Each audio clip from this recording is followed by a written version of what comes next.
새벽 3시 목이 말라 깨어난 저는 조용히 침실 문을 열고 복도로 나섰어요. 어둠 속에서도 익숙한 집안 곳곳이 손에 잡힐 듯 선명했죠.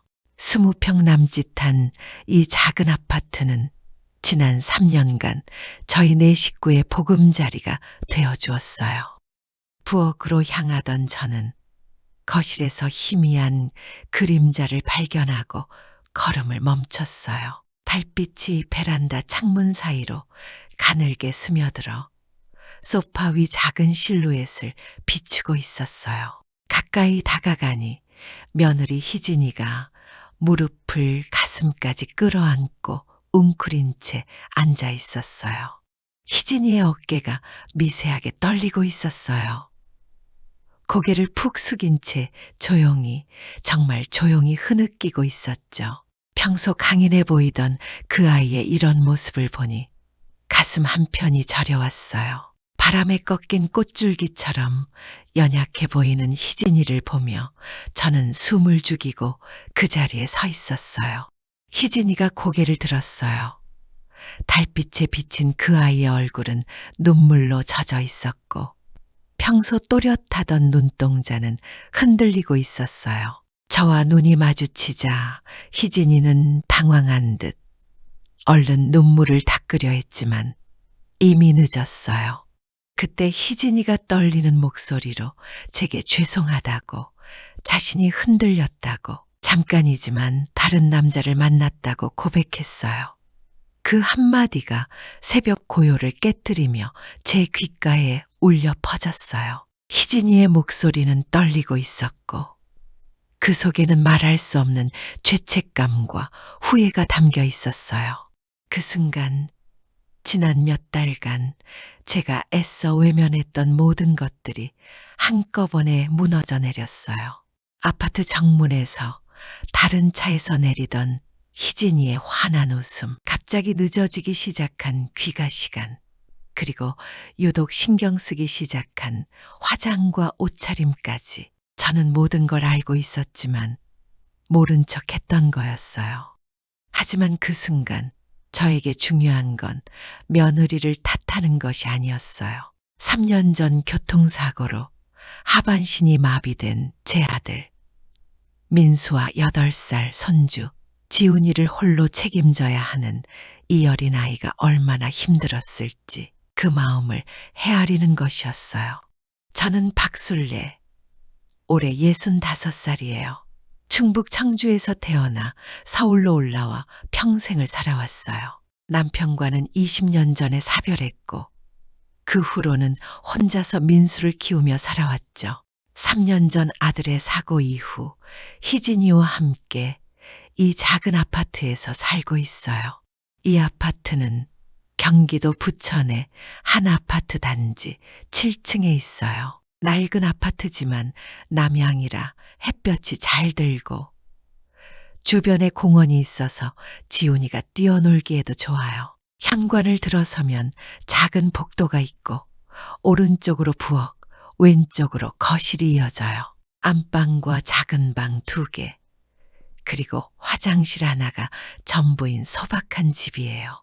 거실 한가운데에는 민수가 쓰는 전동 휠체어가 놓여 있고 벽면에는 지훈이의 그림들과 희진이가 번역한 책들이 가득해요. 베란다에는 희진이가 정성스럽게 키우는 화분들이 줄지어 서 있어요. 작지만 따뜻한 저희만의 공간이에요. 하지만 이 이야기를 제대로 하려면 처음부터 시작해야겠어요. 3년 전 그날은 정말 평범한 토요일 오후였어요. 2월의 마지막 주말이었는데 아직 쌀쌀한 바람이 불던 날이었어요. 민수는 직장 동료들과 설악산 등산을 가기로 했다며 새벽 5시에 집을 나섰어요. 등산복을 차려입고 배낭을 맨 모습이 정말 건강해 보였거든요. 현관에서 인사하며 나가던 민수가 저녁 늦게 들어올 거라며 걱정하지 말라고 했어요. 그때만 해도 그게 우리 일상의 마지막이 될 줄은 꿈에도 몰랐어요. 희진이는 지훈이와 함께 마트에 장을 보러 갔어요. 당시 5살이던 지훈이는 마트 가는 걸 무척 좋아했거든요. 카트를 밀면서 이것저것 구경하는 게 재미있다며 항상 엄마 따라다니려 했어요. 저는 혼자 집에서 TV를 보며 느긋한 오후를 보내고 있었죠. 주말 드라마를 보다가 잠깐 졸기도 하고 차도 한 잔 우려 마시며 정말 평온한 시간을 보내고 있었어요. 그런데 오후 4시쯤 갑자기 희진이에게서 전화가 왔어요. 평소와 다른 급한 벨소리에 뭔가 이상하다는 생각이 들었어요. 전화를 받자마자 희진이의 떨리는 목소리가 들려왔어요. 희진이가 큰일이 났다고. 민수 오빠가 응급실에 실려갔다고 말했어요. 등산하다가 떨어졌다며 지금 분당 서울대병원으로 가고 있다고 빨리 와달라고 했어요. 그 말을 듣는 순간 저는 머리가 하얘지는 걸 느꼈어요. 손에 들고 있던 찻잔이 바닥에 떨어져 산산조각 나는 소리도 들리지 않을 정도였어요. 급히 옷을 챙겨 입고 택시를 불렀어요. 병원까지 가는 내내 저는 기도했어요. 제발 아무 일 없기를, 큰 부상이 아니기를 간절히 바랐어요. 하지만 가슴 한편에서는 불길한 예감이 계속 맴돌았어요. 병원에 도착하니 희진이는 지훈이를 안고 응급실 앞 의자에 앉아 있었어요. 얼굴이 새하얗게 질려서 마치 혼이 빠진 사람 같았어요. 평소 발랄하던 지훈이는 뭔가 심상치 않다는 걸 느꼈는지 엄마 품에서 조용히 훌쩍거리고 있었어요. 제가 다가가자 희진이는 저를 보고 눈물을 쏟아내기 시작했어요. 그동안 지훈이 앞에서 참고 있던 감정이 터진 거였어요. 희진이가 수술실에 들어갔다고 의사 선생님이 척추 손상이 심하다고 말했다며 말을 제대로 잊지 못했어요. 중간중간 흐느끼면서 겨우겨우 상황을 설명해 줬어요. 등산 중에 비탈길에서 미끄러져 10여 미터 아래로 떨어졌다는 거였어요. 함께 간 동료들이 응급처치를 하고 119를 불렀지만 이미 하반신을 움직이지 못하는 상태였다고 했어요. 응급실은 토요일 오후라 그런지 사람들로 붐볐어요. 여기저기서 신음소리와 울음소리가 들려왔고 의료진들은 바쁘게 오가고 있었어요. 하지만 저희에게는 그 모든 소음이 들리지 않았어요. 오직 수술실 위쪽 빨간 불빛만이 눈에 들어왔어요. 1시간쯤 지났을 때 담당 의사가 나와서 상황을 설명해 줬어요. 강용석이라는 정형외과 과장이었는데 침착하면서도 진지한 표정으로 저희에게 말했어요. 요추 이하에 심각한 손상이 있다는 거였어요. 척추뼈가 여러 곳 부러졌고 척수도 손상됐을 가능성이 높다고 했어요. 수술을 해도 완전한 회복은 어려울 것 같다고, 하반신 마비가 될 가능성이 높다고 했어요. 그 말을 듣는 순간 저는 무릎이 꺾이는 줄 알았어요. 36살의 건강하던 아들이 하루아침에 평생 휠체어를 타야 한다니 도저히 믿을 수 없었어요. 희진이는 제 곁에서 시커멓게 쓰러질 것 같았고 지훈이는 할머니와 엄마가 우는 모습을 보며 덩달아 울기 시작했어요. 지훈이가 아빠가 왜 안 나오는지, 아빠가 어디 있는지 물었어요. 5살짜리 아이가 이 상황을 이해할 리 없었죠. 저는 지훈이를 안아올리며 아빠가 아프니까 의사 선생님이 낫게 해주고 계신다고 말해줬어요. 수술은 10시간 넘게 걸렸어요. 밤 10시에 시작된 수술은 다음 날 아침 8시가 넘어서야 끝났어요. 그 긴 시간 동안 저희는 병원 복도에서 기다리며 기적을 바랐어요. 복도 의자는 딱딱하고 불편했지만 그런 건 중요하지 않았어요. 희진이는 지훈이를 무릎에 눕히고 밤새 잠들지 못했어요. 저도 마찬가지였어요. 가끔 간호사가 와서 안내해 주는 대로 커피도 마시고 간단한 음식도 먹었지만 입에 들어가는 걸 느낄 수 없었어요. 새벽 4시쯤 지훈이가 깨어나서 화장실에 가고 싶다고 했어요. 희진이가 데리고 가려 하자 제가 대신 가겠다고 했어요. 희진이도 이미 지쳐있는 상태였거든요. 화장실에 가면서 지훈이가 제게 물었어요. 아빠가 언제 나오는지, 아빠가 많이 아픈지 물어봤어요. 저는 곧 나올 거라고, 의사 선생님이 낫게 해주실 거라고 말해줬어요. 그 짧은 대화 속에서도 지훈이의 불안함이 느껴졌어요. 평소 활발하던 아이가 종일 조용히 있는 것만 봐도 심상치 않다는 걸 아는 것 같았어요. 드디어 아침 8시가 넘어서 수술실 문이 열렸어요. 강 과장이 피곤한 얼굴로 나오시더니 저희를 부르셨어요. 수술복을 입은 그의 표정에서 저는 이미 결과를 짐작할 수 있었어요. 일단 생명에는 지장이 없다고 했지만 그 뒤의 말들이 저희의 운명을 바꿔놓았어요. 척수 손상이 생각보다 심해서 하반신 감각이 완전히 사라진 상태라고 했어요. 앞으로 재활 치료를 받아야 하지만 완전한 회복은 어려울 것 같다고 했어요. 희진이는 그 자리에서 주저앉았어요. 저도 벽에 기대어 겨우 몸을 지탱할 수 있었어요. 지훈이만 상황을 이해하지 못한 채 우리를 번갈아 바라보고 있었어요. 민수가 중환자실에서 의식을 되찾은 건 수술 이틀 후였어요. 처음에는 마취해서 깨어난 것 같지 않게 멍한 표정으로 천장만 바라보고 있었어요. 저희가 말을 걸어도 반응이 없었어요. 서서히 의식이 돌아오면서 민수는 자신의 상태를 알아차리기 시작했어요. 다리를 움직이려 해도 움직이지 않는다는 걸, 아무런 감각이 없다는 걸 깨달았을 때의 그 절망적인 표정을 저는 평생 잊을 수 없을 거예요. 민수가 떨리는 목소리로 다리가 움직이지 않는다고 말했어요. 그 순간까지도 혹시 일시적인 현상일지도 모른다는 희망을 품고 있었나 봐요. 하지만 의사의 설명을 듣고 나서는 완전히 절망에 빠져버렸어요.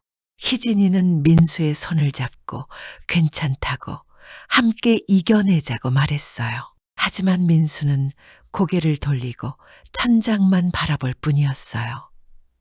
제가 보기에도 그 아이의 절망이 얼마나 깊었는지 짐작할 수 있었어요. 36살의 한창 나이에 갑자기 하반신을 쓸 수 없게 됐다는 현실을 받아들이기란 정말 어려운 일이었을 거예요. 더구나 아직 어린 아들도 있고 가장으로서 가족을 책임져야 한다는 부담까지 있었으니까요. 더 큰 문제는 현실적인 것들이었어요. 민수는 건축회사에서 현장 관리 일을 하고 있었는데 이 상태로는 예전 직장에 복귀하기 어려웠어요. 희진이는 프리랜서로 번역 일을 하고 있었지만 그것만으로는 생활비는커녕 치료비도 감당하기 어려웠어요. 재활치료도 장기간 받아야 했고 집도 휠체어가 다닐 수 있도록 개조해야 했어요. 무엇보다 민수의 심리적 치료가 가장 시급했어요. 처음 몇 주 동안은 아무와도 말하지 않고 재활치료도 거부하며 하루 종일 침대에만 누워 있었거든요. 간호사들이 재활 운동을 시키려 해도 고개를 돌렸고 물리치료사가 와도 협조하지 않았어요. 심지어 희진이나 저와도 대화를 거부했어요. 마치 세상 모든 것에 대한 의욕을 잃어버린 것 같았어요. 그때 저는 결정했어요. 희진이가 혼자 모든 걸 감당하기에는 너무 벅차다는 걸 알았거든요. 제가 함께 살면서 도와야겠다고 생각했어요. 저도 쉬운 결정은 아니었어요. 종로구에 제 집도 있었고 20년간 혼자 살아온 터라 누군가와 함께 사는 게 쉽지 않을 것 같았어요. 하지만 아들과 며느리, 그리고 손자를 혼자 내버려 둘 수는 없었어요. 희진이는 처음에 괜찮다고 했어요. 자신들이 알아서 할 수 있다고, 어머니까지 고생시킬 수는 없다고 했어요. 하지만 저는 이미 마음을 정했어요. 저는 희진이를 설득했어요. 이런 때 가족이 함께하지 않으면 언제 함께하겠냐고. 나도 민수 어머니로서, 지훈이 할머니로서 당연히 해야 할 일이라고 말했어요. 혼자서는 절대 감당할 수 없는 일이라고. 그리고 지훈이도 할머니가 함께 있으면 더 안정감을 느낄 거라고 말했어요. 민수에게도 이야기했어요. 처음에는 어머니까지 고생시키는 것 같아서 미안하다고 했지만 지금은 가족 모두가 힘을 합쳐야 할 때라고 말해줬어요.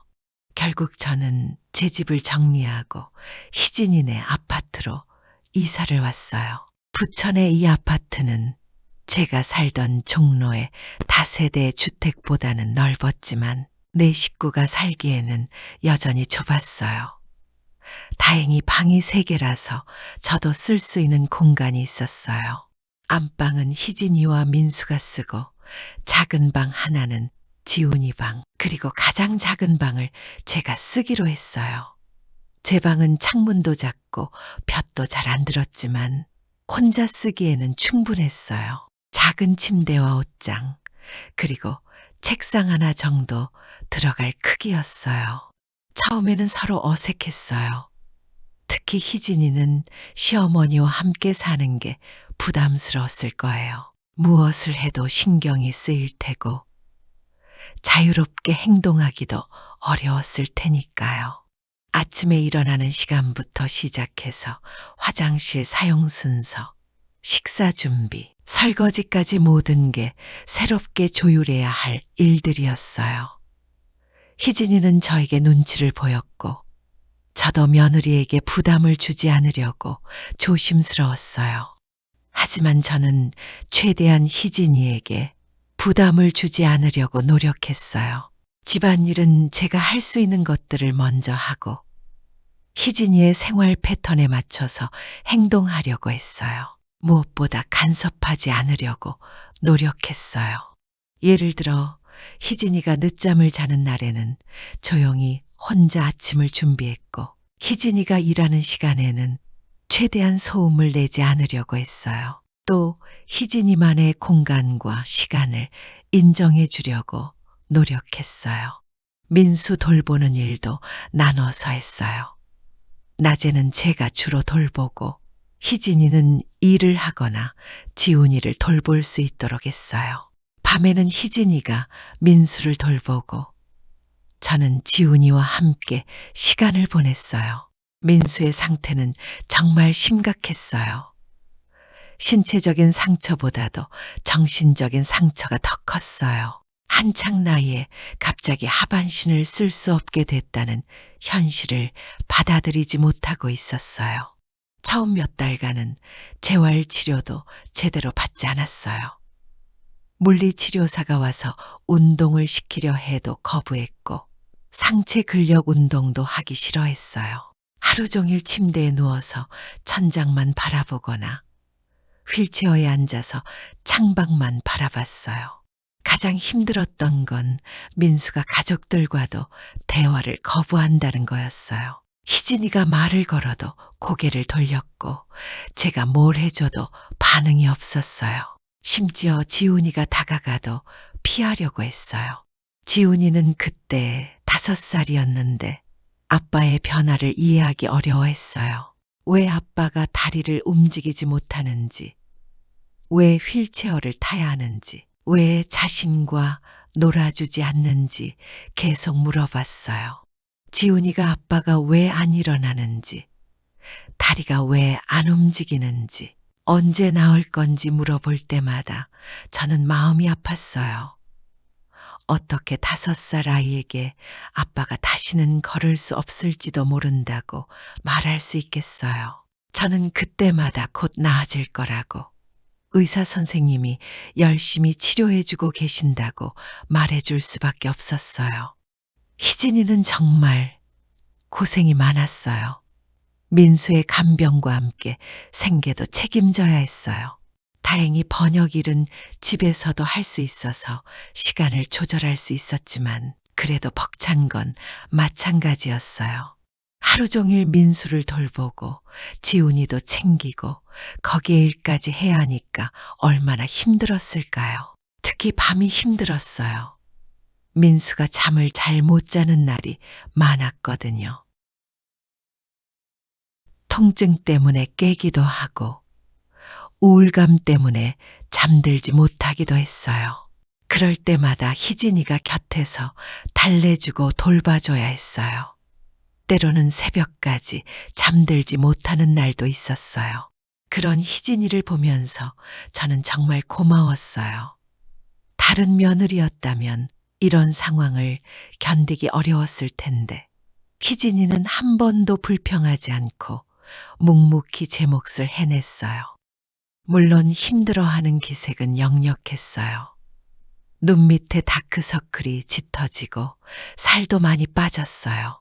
웃는 일도 줄어들었고 가끔 혼자 있을 때는 멍하니 창밖을 바라보는 일이 많아졌어요.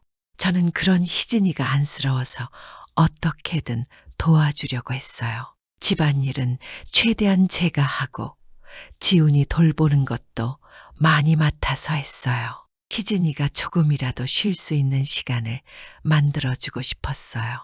지훈이와 함께 보내는 시간이 많아졌어요. 아침에 유치원에 데려다주고 오후에 데리러 가는 일도 제가 했어요. 집에 와서는 함께 그림도 그리고 책도 읽어주고 가끔은 아파트 단지 놀이터에 데리고 나가기도 했어요. 지훈이는 처음에는 아빠의 변화 때문에 혼란스러워했지만 할머니와 함께하는 시간이 늘어나면서 조금씩 안정을 찾아갔어요. 물론 가끔은 아빠에 대해 물어보기도 했지만 전처럼 심하게 불안해하지는 않았어요. 지훈이가 아빠는 언제 일어나서 나랑 축구를 할 건지 물으면 저는 아빠가 지금은 다리가 아프셔서 축구는 못 하시지만 대신 할머니가 같이 놀아줄게 라고 했어요. 지훈이가 할머니도 축구할 줄 아냐고 물으면 물론이라고 할머니가 젊었을 때는 축구 정말 잘했다고 했어요. 그런 식으로 아이의 관심을 다른 곳으로 돌려주려고 노력했어요. 아빠가 예전 같지 않다는 현실을 받아들이면서도 그것 때문에 너무 우울해하지 않도록 도와주고 싶었어요. 민수의 재활치료도 본격적으로 시작됐어요. 처음에는 정말 힘들어했어요. 병원에서 물리치료를 받을 때마다 좌절했고 조금씩 나아지는 것 같다. 가도 다시 제자리 걸음을 반복했어요. 상체 근력 운동부터 시작해서 휠체어 조작법, 일상생활, 동작까지 모든 게 새롭게 배워야 할 것들이었어요. 36살의 어른이 마치 갓난아기처럼 모든 걸 다시 배워야 한다는 현실이 얼마나 받아들이기 어려웠을까요? 무엇보다 심리적인 문제가 컸어요. 예전에는 활발하고 자신감 넘치던 아이가 완전히 다른 사람이 된 것 같았어요. 자존감도 많이 떨어졌고 미래에 대한 희망도 잃어버린 것 같았어요. 민수가 어느 날 저에게 자신은 이제 쓸모없는 사람이 됐다고, 어떻게 가족을 책임져야 할지 모르겠다고 말했어요. 그 말을 들었을 때 제 가슴이 찢어지는 것 같았어요. 아들이 자신을 그렇게 생각하고 있다는 게 너무 안타까웠어요. 저는 민수에게 그런 말 하지 말라고, 너는 우리 가족에게 없어서는 안 될 소중한 사람이라고 말했어요. 하지만 민수는 자신은 이제 아무것도 할 수 없다고, 희진이만 고생한다고 했어요. 저는 지금은 힘들어도 시간이 지나면 나아질 거라고, 그리고 내가 할 수 있는 일들도 많다고 말해줬어요. 하지만 사실 저도 확신이 서지 않았어요. 정말로 상황이 나아질 수 있을지, 민수가 다시 희망을 찾을 수 있을지 확실하지 않았거든요. 그래도 시간이 지나면서 조금씩 나아지기 시작했어요. 재활 치료에도 적극적으로 참여하기 시작했고, 집에서도 스스로 할 수 있는 일들을 늘려나갔어요. 처음에는 휠체어에서 침대로 옮겨가는 것도 어려워했는데, 몇 달 후에는 혼자서도 할 수 있게 됐어요. 상체 근력도 많이 좋아져서 휠체어를 자유자재로 조작할 수 있게 됐고요. 집안에서 할 수 있는 일들도 찾기 시작했어요. 지훈이 숙제를 봐주거나, 간단한 요리를 도와주거나, 희진이의 번역 일을 도와주기도 했어요. 작은 일들이었지만 민수에게는 큰 의미가 있었어요. 희진이도 점차 적응해 갔어요.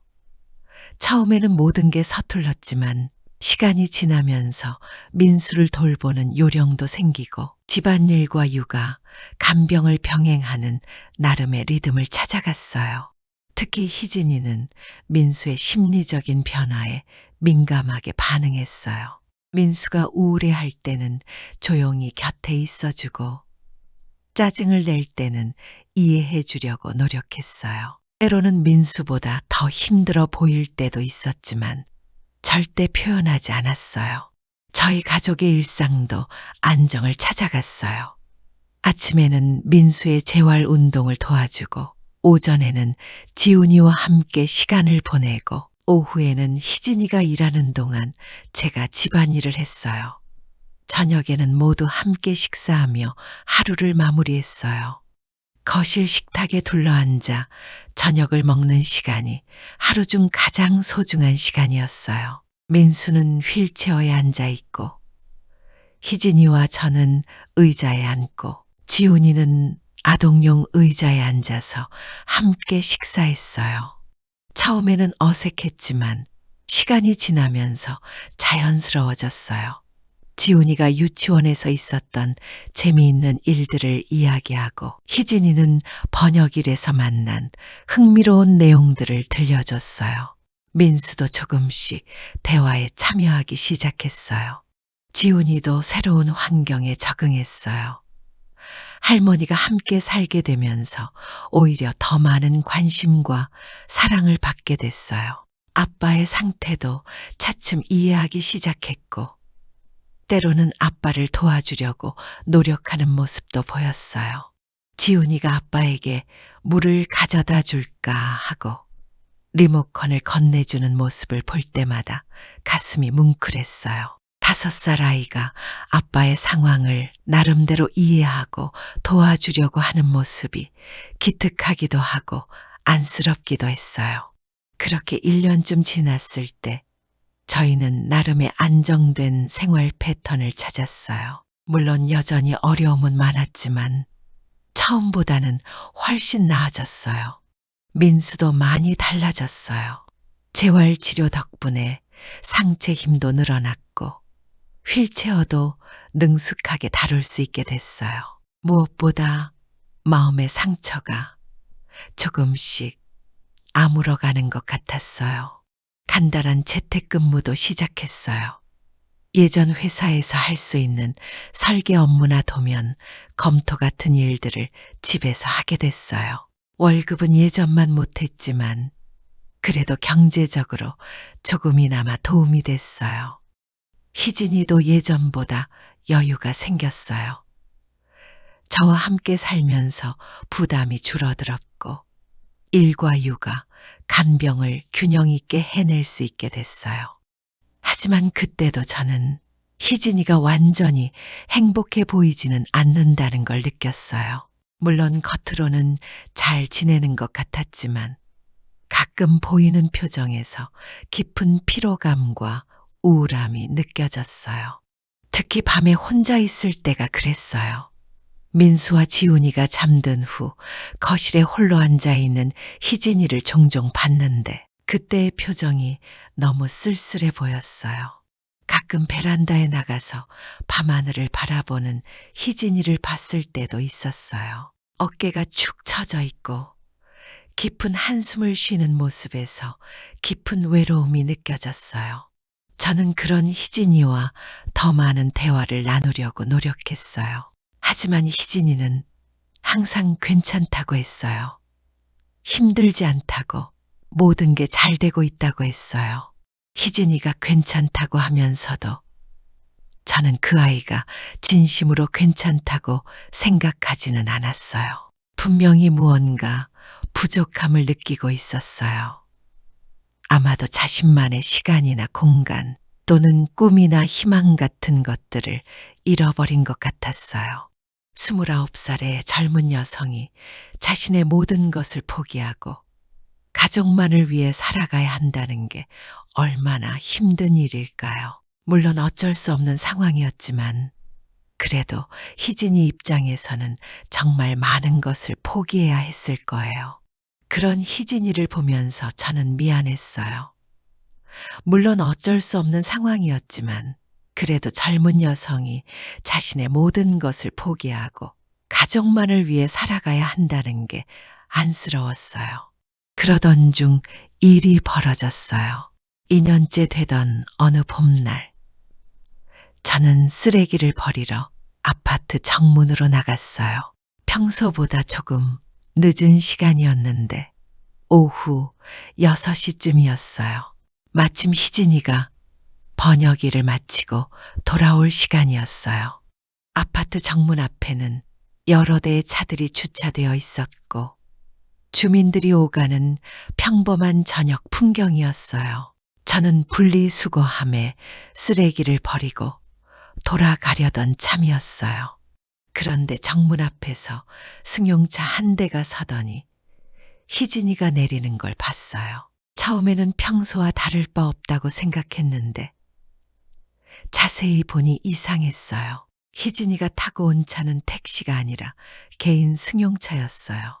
검은색 중형 세단이었는데 번호판을 보니 일반 차량이었어요. 희진이는 평소에 버스를 타고 다니거나 택시를 이용했는데 개인 차량을 탈 일은 없었거든요. 더 놀라운 건 희진이의 표정이었어요. 평소에 집에 돌아올 때는 피곤해 보이거나 무표정한 경우가 많았는데 그날은 정말 환하게 웃고 있었어요. 마치 즐거운 일이 있었던 것처럼 말이에요.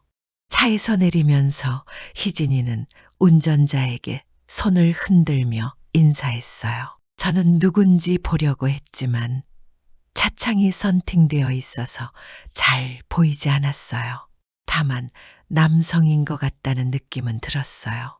그 순간 저는 본능적으로 분리수거함 뒤로 몸을 숨겼어요. 왜 그랬는지는 모르겠지만 뭔가 들키면 안 될 것 같은 느낌이 들었어요. 마치 남의 비밀을 엿보고 있는 것 같은 기분이었어요.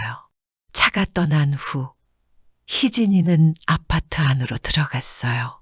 걸음걸이도 평소보다 가벼워 보였고 전체적으로 기분 좋아 보이는 모습이었어요. 저는 한동안 그 자리에 서서 방금 본 장면을 곱씹어 봤어요. 혹시 회사 동료의 차를 타고 온 건 아닐까? 아니면 번역일로 만난 클라이언트의 차일 수도 있겠다 싶었어요. 하지만 뭔가 석연치 않은 느낌이 들었어요. 무엇보다 희진이의 그 환한 표정이 자꾸 머릿속에 떠올랐어요. 언제부터인가 집에서 보기 어려워진 그런 밝은 웃음이었어요. 마치 오랫동안 잊고 있던 행복을 다시 찾은 것 같은 표정이었어요. 집에 돌아가니 희진이는 평소와 다름없이 저녁 준비를 하고 있었어요. 앞치마를 두르고 부엌에서 야채를 썰고 있었는데 콧노래를 흥얼거리고 있었어요. 평소에는 잘하지 않던 행동이었어요. 제가 어디 다녀오셨냐고 물으니까 번역일로 클라이언트를 만나고 왔다고 했어요. 출판사 편집자와 번역 관련 미팅을 했다고 하더라고요. 희진이가 오늘 일이 괜찮았다고 새로운 프로젝트 얘기도 나오고 좋은 분들이셔서 즐겁게 미팅했다고 대답했어요. 희진이의 대답은 자연스러웠지만 뭔가 평소와는 다른 활기가 느껴졌어요. 목소리 톤도 더 밝았고 전체적으로 기분이 좋아 보였어요. 그날 이후 저는 유심히 희진이를 관찰하기 시작했어요. 하지만 평소와 크게 다른 점은 없어 보였어요. 다만 조금 더 신경 써서 화장을 하는 것 같기도 하고 옷차림에도 신경을 쓰는 것 같기도 했어요. 예전에는 집에서 일할 때 편한 옷을 입고 있었는데 요즘에는 외출복을 입고 있는 경우가 많아졌어요. 혹시 갑자기 나가야 할 일이 생길 수도 있다며 항상 준비를 하고 있다고 했어요. 화장품도 새로 산 것들이 눈에 띄었어요. 화장대에 평소에 쓰지 않던 립스틱이나 아이섀도우 같은 것들이 놓여 있었어요. 물론 여자라면 당연한 일이지만 평소 검소했던 희진이로서는 조금 달라진 모습이었어요. 며칠 후 희진이가 회식이 있다며 늦게 들어올 거라고 했어요. 번역업계 사람들과의 모임이라고 했어요. 저는 그냥 그런가 보다 했어요. 희진이가 언제쯤 들어올 것 같냐고 물었을 때 아마 10시쯤이라고, 너무 늦지는 않을 거라고 했어요. 저는 조심해서 다녀오라고, 택시 타고 오라고 했어요. 하지만 그날 희진이가 들어온 시간은 거의 밤 11시였어요. 평소 희진이 성격으로는 그렇게 늦게까지 회식을 하지 않을 텐데 이상했어요. 게다가 희진이의 모습도 뭔가 달랐어요. 화장이 새로 한 것처럼 깔끔했고 향수 냄새도 났어요. 회식을 했다면 술 냄새나 음식 냄새가 날 법한데 그런 건 전혀 없었어요. 제가 회식이 어땠냐고 물으니 좋았다고, 오랜만에 동료들이랑 즐겁게 얘기했다고 했어요. 뭐 맛있는 거 먹었냐고 물으니 한정식 집에서 먹었다고, 정말 맛있었다고 했어요. 희진이의 대답은 자연스러웠지만 뭔가 급하게 둘러대는 것 같은 느낌이 들었어요. 평소에는 어디서 뭘 먹었는지 자세히 얘기해 주는데 그날은 간단하게만 대답하고 방으로 들어갔어요. 그 후로 이런 일들이 자주 반복됐어요. 회식이나 야근을 이유로 늦게 들어오는 일이 많아졌어요. 그리고 그럴 때마다 희진이는 평소보다 더 신경 써서 꾸미고 나갔어요. 새로운 옷도 자주 샀어요. 평소에는 검소했던 희진이가 갑자기 쇼핑을 자주 하기 시작했어요. 특히 블라우스나 원피스 같은 외출복을 많이 샀어요. 제가 요즘 옷 많이 산다고 하니까 일 때문에 사람들 만날 일이 많아져서 좀 신경 써야 할 것 같다고 했어요. 희진이의 설명은 그럴듯했지만 저는 뭔가 이상하다는 생각을 지울 수 없었어요. 저는 점점 불안해지기 시작했어요. 혹시 희진이에게 다른 남자가 생긴 건 아닐까 하는 생각이 들었어요. 하지만 확신은 없었고 함부로 의심하고 싶지도 않았어요. 무엇보다 희진이를 탓할 수 있을까 싶었어요. 그 아이가 얼마나 힘든 시간을 보냈는지, 얼마나 많은 것을 포기했는지 알고 있었으니까요. 만약 정말 다른 남자가 있다고 해도 그건 어쩌면 당연한 일일 수도 있다고 생각했어요. 30살도 안 된 젊은 여성이 갑자기 장애인 남편을 평생 돌봐야 한다는 현실을 받아들이기가 얼마나 어려웠을까요? 더구나 로맨스나 설렘 같은 것들을 완전히 포기해야 한다는 것도 너무 가혹한 일이었을 거예요. 하지만 한편으로는 민수와 지훈이가 걱정됐어요. 만약 희진이가 정말 다른 사람을 만나고 있다면 우리 가족은 어떻게 될까 싶었어요. 민수는 이미 자존감이 많이 떨어진 상태였어요. 만약 아내가 다른 남자와 만나고 있다는 걸 알게 된다면 견딜 수 있을까 싶었어요. 지훈이에게도 좋지 않은 영향을 미칠 게 분명했고요. 그런 복잡한 마음으로 지내던 중 동네에서 소문이 돌기 시작했어요. 어느 날 아파트 엘리베이터에서 같은 층에 사는 김할머니를 만났는데 그분이 수군거리면서 말하더라고요. 희진이가 다른 남자와 만나는 걸 봤다는 거였어요. 김할머니가 제 며느리가 요즘 이상하지 않냐고 물었어요. 며칠 전에 시내에서 봤는데 남자랑 같이 있더라고. 그것도 손잡고 있었다고 했어요. 처음에는 말도 안 된다고 했어요. 그런 헛소리 하지 말라고 했어요. 하지만 김할머니는 자신이 직접 봤다면서 확신에 차서 말하더라고요. 자신이 왜 거짓말을 하겠냐며 분명히 제 며느리였다고. 카페에서 남자랑 마주 앉아 있는데 정말 다정해 보였다고 했어요. 저는 그 얘기를 듣고 화가 났어요. 확실하지도 않은 일로 남을 헐뜯는다고 호되게 혼냈어요. 우리 희진이는 그런 아이가 아니라고, 잘못 본 거거나 다른 사람이었을 거라고 했어요. 하지만 며칠 후에는 다른 할머니도 비슷한 이야기를 했어요. 희진이가 버스 정류장에서 남자와 함께 있는 걸 봤다는 거였어요. 그 남자가 희진이를 배웅해 주는 것 같았다고 했어요. 저는 그런 이야기들을 들을 때마다 화를 냈어요.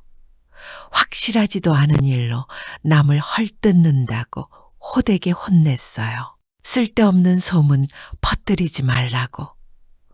우리 희진이가 얼마나 고생하는데 그런 말을 하냐고 했어요. 하지만 속으로는 점점 불안해졌어요. 연기 없는 곳에 불은 나지 않는 법이니까요. 여러 사람이 비슷한 이야기를 한다는 건 뭔가 근거가 있다는 뜻일 수도 있었어요. 그러던 어느 날 밤 정말 충격적인 장면을 목격했어요. 새벽 2시쯤 화장실에 가려고 일어났는데 거실에서 희진이가 혼자 소주를 마시고 있는 거였어요. 그것도 울면서 말이에요. 거실은 어둠에 쌓여 있었고 베란다에서 스며드는 가로등 불빛만이 희진이의 모습을 희미하게 비추고 있었어요. 희진이는 소파에 웅크리고 앉아서 조용히 눈물을 흘리고 있었어요. 소파 앞 테이블에는 소주병이 반쯤 비어 있었고 안주로는 냉장고에서 꺼낸 김치만 놓여 있었어요. 희진이는 소주잔을 들었다 놨다 하면서 중얼중얼 뭔가 혼잣말을 하고 있었어요. 저는 그 모습을 보고 가슴이 찢어지는 것 같았어요. 그 아이가 얼마나 힘들고 외로웠으면 혼자서 새벽에 술을 마시며 울고 있을까 싶었어요. 다가가서 안아주고 싶었어요. 무슨 일인지 물어보고 위로해주고 싶었어요. 하지만 그럴 수 없었어요. 혹시 희진이가 부담스러워 할까봐 또는 자신의 상황을 숨기고 싶어 할까봐 망설여졌어요. 결국 저는 조용히 부엌으로 가서 물 한 잔을 준비했어요.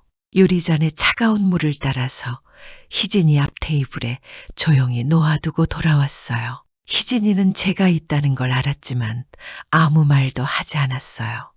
그날 밤 저는 잠을 이룰 수 없었어요. 희진이가 왜 그렇게 울고 있었을까? 무슨 일이 있었을까? 계속 생각했어요. 아마도 양심의 가책 때문이었을 거예요. 만약 정말 다른 남자와 만나고 있다면 그 일로 인한 죄책감과 갈등 때문에 힘들어 했을 거예요. 다음 날부터 희진이의 행동에 변화가 보이기 시작했어요. 늦게 들어오는 일이 줄어들었고 회식이나 야근을 이유로 나가는 일도 거의 없어졌어요. 하지만 대신 희진이는 더 우울해 보였어요. 예전에는 나름대로 밝게 지내려고 노력하는 모습이었는데 이제는 완전히 기운이 없어 보였어요. 민수도 눈치챘을 거예요. 희진이에게 무슨 일 있냐고 물어보는 걸 몇 번 봤어요. 하지만 희진이는 그냥 피곤하다고 별일 없다고만 대답했어요. 그렇게 몇 달이 지났어요.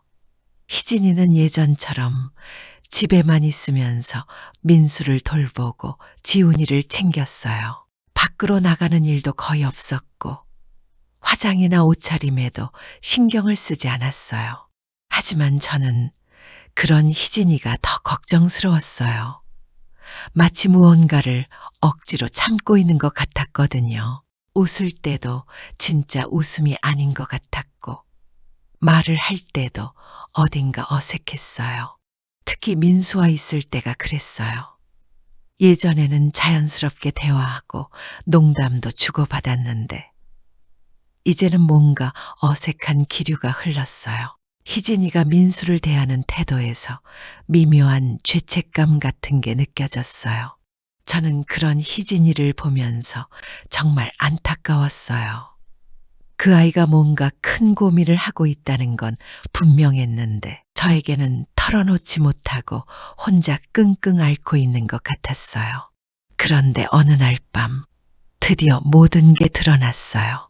평소보다 일찍 잠자리에 들었는데 새벽에 목이 말라서 깼어요. 물을 마시러 부엌에 가려고 거실을 지나는데 소파에 희진이가 혼자 앉아 있는 거였어요. 처음에는 그냥 잠이 안 와서 앉아 있는 줄 알았어요. 하지만 가까이 다가가니 희진이가 조용히 울고 있다는 걸 알았어요.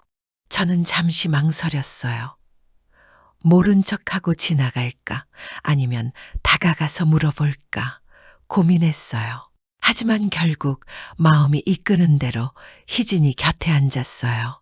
희진이는 제가 앉는다는 걸 알아챘지만 고개를 들지 않았어요. 그냥 무릎을 끌어안고 작게 웅크린 채로 있었어요. 저는 조용히 희진이의 어깨에 손을 올렸어요. 그러자 희진이가 마침내 고개를 들고 제 쪽을 바라봤어요. 눈물에 젖은 얼굴이 너무 처연해 보였어요. 그때 희진이가 떨리는 목소리로 저에게 말했어요. 죄송하다고, 자신이 흔들렸다고, 잠깐이지만 다른 남자를 만났다고 고백했어요. 그 말을 듣는 순간 저는 복잡한 감정이 들었어요. 한편으로는 역시 그랬구나 싶었고, 다른 한편으로는 희진이가 이렇게 고백할 용기를 낸 게 고마웠어요. 희진이는 울면서 자초지종을 이야기했어요. 몇 달 전 번역일로 만난 남자가 있었다고 했어요. 출판사에서 일하는 편집자였는데 처음에는 업무적인 만남이었다고 했어요. 하지만 시간이 지나면서 그 남자가 희진이에게 관심을 보이기 시작했어요. 희진이의 힘든 상황을 이해해주고 위로해주고 때로는 즐거운 시간을 만들어주기도 했어요. 희진이도 처음에는 거절했다고 했어요. 자신은 결혼한 몸이고 남편이 아픈 상황에서 그럴 수 없다고 했어요. 하지만 그 남자는 포기하지 않았고 희진이도 점점 마음이 흔들리기 시작했다고 했어요. 결정적인 순간은 특히 힘든 하루를 보낸 날이었다고 해요. 민수가 재활치료에서 좌절하며 화를 냈고 지훈이도 아빠 때문에 스트레스를 받아서 떼를 부렸어요. 희진이는 그날 하루 종일 모든 사람을 달래느라 지쳐 있었어요. 그런 상태에서 그 남자를 만났는데 그 사람이 희진이의 힘든 마음을 헤아려주고 위로해줬다고 해요. 그 순간 희진이는 오랫동안 잊고 있던 따뜻함을 느꼈다고 했어요. 그 후로 몇 달간 희진이는 그 남자와 몰래 만났어요. 하지만 항상 죄책감에 시달렸고 특히 민수나 저를 볼 때마다 양심의 가책을 느꼈다고 했어요. 결국 더 이상 견딜 수 없어서 그 남자와 헤어지기로 결정했다고 했어요. 그게 몇 달 전의 일이었고 그 이후로는 연락도 끊었다고 했어요. 희진이는 계속 울면서 말했어요. 정말 죄송하다고, 변명의 여지가 없다고, 그래도 솔직하게 말씀드리고 싶었다고 했어요. 저는 희진이의 이야기를 끝까지 들어줬어요. 그리고 한동안 말없이 앉아 있었어요. 사실 그 순간 제 마음도 복잡했어요. 한편으로는 희진이를 이해할 수 있었어요. 그 아이가 얼마나 힘들고 외로웠을지, 누군가의 위로가 얼마나 절실했을지 알 수 있었거든요. 하지만 다른 한편으로는 민수가 걱정됐어요. 만약 이 사실을 알게 된다면 얼마나 상처받을까 싶었어요. 지금도 자존감이 많이 떨어진 상태인데 이런 일까지 알게 되면 견딜 수 있을까 싶었어요. 그래도 가장 중요한 건 희진이가 이미 모든 걸 정리했다는 거였어요. 그리고 지금 이렇게 솔직하게 고백하고 있다는 것도 다행이었어요. 저는 희진이에게 말했어요. 사실 어느 정도 눈치채고 있었다고. 그래도 희진이를 믿었다고 했어요. 그리고 이제 모든 게 끝났으니 더 이상 자책하지 말라고 했어요. 희진이는 그 말을 듣고 더 크게 울었어요. 용서받을 자격이 없다고 어떻게 그런 일을 할 수 있었는지 자신도 모르겠다고 했어요. 저는 희진이를 꼭 안아줬어요. 그리고 말했어요. 사람의 마음이란 게 그런 거라고, 완벽한 사람은 없다고. 중요한 건 잘못을 깨닫고 바로잡는 것이라고 했어요. 그날 밤 저희는 오랫동안 대화를 나눴어요. 희진이의 힘든 마음에 대해서도 이야기하고 앞으로 어떻게 살아갈지에 대해서도 이야기했어요. 저는 희진이에게 약속을 받았어요.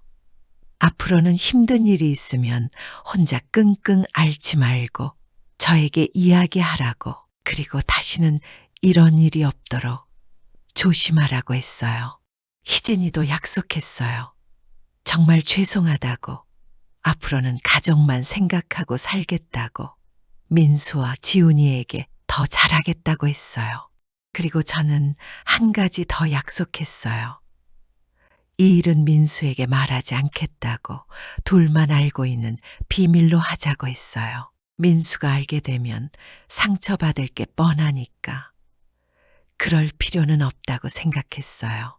그날 이후 희진이는 정말 달라졌어요. 예전보다 더 적극적으로 민수를 돌봤고 지훈이에게도 더 많은 관심을 보였어요. 그리고 저에게도 더 많은 이야기를 털어놓기 시작했어요. 무엇보다 희진이 얼굴에서 죄책감이 사라졌어요. 물론 여전히 피곤해 보일 때는 있었지만 예전 같은 무거운 기운은 없어졌어요. 민수도 희진이의 변화를 느꼈을 거예요. 희진이가 더 다정해졌다고, 예전보다 더 많이 웃는다고 말했어요. 물론 무슨 일이 있었는지는 모르지만 좋은 변화라고 생각한다고 했어요. 저도 희진이와의 관계가 더 가까워졌어요. 그날 밤의 고백 이후로 저희는 진짜 가족이 된 것 같았어요. 시어머니와 며느리가 아니라 서로를 이해하고 지지해주는 여자들이 된 것 같았어요. 희진이는 이제 힘든 일이 있으면 저에게 먼저 이야기해요. 민수 때문에 힘들 때도, 지훈이 때문에 걱정될 때도, 일 때문에 스트레스 받을 때도 저와 함께 이야기하고 해결책을 찾아요. 저도 희진이에게 더 많은 도움을 주려고 노력해요. 희진이가 외출할 때는 집안일을 더 많이 맡아서 하고 희진이가 쉴 수 있는 시간을 더 많이 만들어 주려고 해요. 무엇보다 희진이가 다시 자신의 꿈을 찾아가는 모습이 보기 좋아요. 번역일에도 더 열심히 참여하고 가끔은 새로운 분야에 도전해보고 싶다는 이야기도 해요. 민수의 상태도 점점 나아지고 있어요. 재활치료를 꾸준히 받은 덕분에 최근에는 발가락 끝에 감각이 조금씩 돌아오기 시작했어요. 의사 선생님도 놀라워할 정도로 좋은 반응을 보이고 있어요. 완전한 회복은 어렵겠지만 그래도 조금씩 나아지고 있다는 것만으로도 희망적이에요. 민수 자신도 희망을 잃지 않고 열심히 재활치료에 참여하고 있어요. 지훈이도 많이 자랐어요. 이제 초등학교 2학년이 됐는데 아빠의 상황을 어느 정도 이해하고 받아들인 것 같아요. 가끔은 아빠를 도와주려고 하고 할머니나 엄마 일도 거들어주려고 해요. 무엇보다 저희 가족의 분위기가 많이 밝아졌어요. 예전에는 무겁고 답답한 기운이 있었는데 이제는 서로를 아끼고 배려하는 따뜻한 분위기가 됐어요. 물론 여전히 어려움은 있어요. 민수의 치료비도 많이 들고 희진이도 여전히 많은 부담을 안고 있어요. 하지만 이제는 서로 힘을 합쳐서 이겨낼 수 있다는 확신이 있어요. 그 모든 변화의 중심에는 그날 밤에 대화가 있었어요. 희진이가 용기를 내서 진실을 털어놨고 저도 그 아이를 이해하고 받아들였어요. 그 순간부터 저희는 진짜 가족이 됐어요. 지금도 가끔 그날 밤을 생각해요. 만약 제가 희진이를 외면했다면 또는 희진이가 계속 혼자 끙끙 앓았다면 어떻게 됐을까 싶어요. 아마 저희 가족은 지금처럼 화목하지 못했을 거예요. 사람은 누구나 실수할 수 있어요. 중요한 건 그 실수를 어떻게 받아들이고 어떻게 극복하느냐인 것 같아요. 희진이는 자신의 잘못을 인정하고 바로잡았고 저는 그런 희진이를 이해하고 받아들였어요. 그 결과 저희는 더 단단한 가족이 됐어요. 서로의 약함을 알고 있지만 그래서 더 서로를 아끼고 지켜주게 됐어요. 어제 저녁에도 저희는 모두 함께 식사를 했어요. 희진이가 정성스럽게 차린 된장찌개와 밑반찬들이 식탁에 올라왔어요. 된장찌개가 보글보글 끓는 소리와 함께 따뜻한 대화가 오갔어요.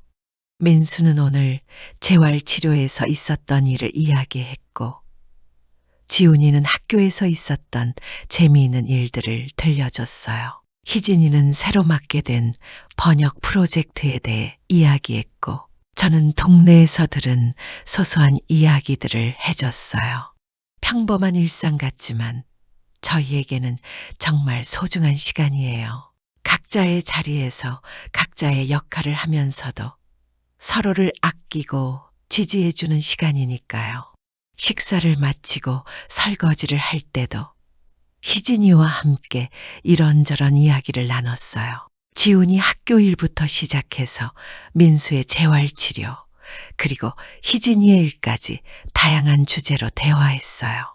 그런 일상적인 대화 속에서도 저희는 서로를 더 깊이 이해하게 돼요. 서로의 걱정거리나 기쁜 일들을 나누면서 더 가까워지는 거죠. 특히 희진이는 이제 저에게 정말 많은 이야기를 해줘요. 일에서 생긴 고민이나 지훈이 교육에 대한 걱정, 그리고 미래에 대한 계획까지 다양한 이야기를 털어놔요. 저도 희진이에게 제 경험담을 들려주며 조언을 해줘요. 비슷한 상황을 겪어본 적이 있거나 아니면 다른 사람들의 사례를 들어서 도움이 될 만한 이야기를 해줘요. 그런 식으로 저희는 서로에게 힘이 되어주고 있어요. 가족이라는 이름으로 함께 살지만 진짜 서로를 아끼고 지지해주는 관계가 됐어요. 민수도 저희의 변화를 느끼고 있을 거예요. 집안 분위기가 예전보다 훨씬 밝아졌고 희진이와 제가 더 가까워진 것도 알고 있을 거예요. 물론 구체적인 이유는 모르지만 좋은 변화라는 건 분명히 느끼고 있을 거예요. 지훈이에게도 좋은 영향을 미치고 있어요. 집안 어른들이 화목하게 지내니까 아이도 더 안정감을 느끼는 것 같아요. 예전에는 가끔 어른들 눈치를 보는 일이 있었는데 이제는 그런 게 없어졌어요. 물론 앞으로도 어려움은 있을 거예요. 민수의 치료 과정도 길고 희진이의 부담도 여전히 클 거예요. 하지만 이제는 서로 힘을 합쳐서 어떤 어려움이라도 이겨낼 수 있다는 확신이 있어요. 가장 중요한 건 저희가 서로를 진정으로 이해하고 받아들였다는 거예요. 서로의 약점과 한계를 알고 있지만 그것을 탓하지 않고 함께 극복하려고 노력하고 있어요. 그날 밤 희진이와 나눈 대화는 저희 가족에게 전환점이 됐어요. 그 이후로 저희는 더 솔직하고 진실한 관계가 됐어요. 무엇보다 서로를 믿고 의지할 수 있는 진짜 가족이 됐어요.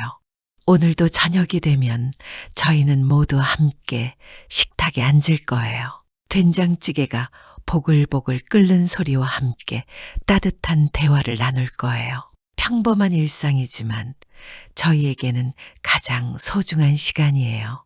변한 것 없는 일상 같아도 서로의 자리를 더 지키게 된 날들이에요. 가족이라서 서로가 있어서 고마운 마음으로 하루하루를 살아가고 있어요. 그리고 저는 확신해요. 앞으로 어떤 어려움이 와도 저희는 함께 이겨낼 수 있을 거라고. 서로를 진정으로 이해하고 사랑하는 가족이 됐으니까요.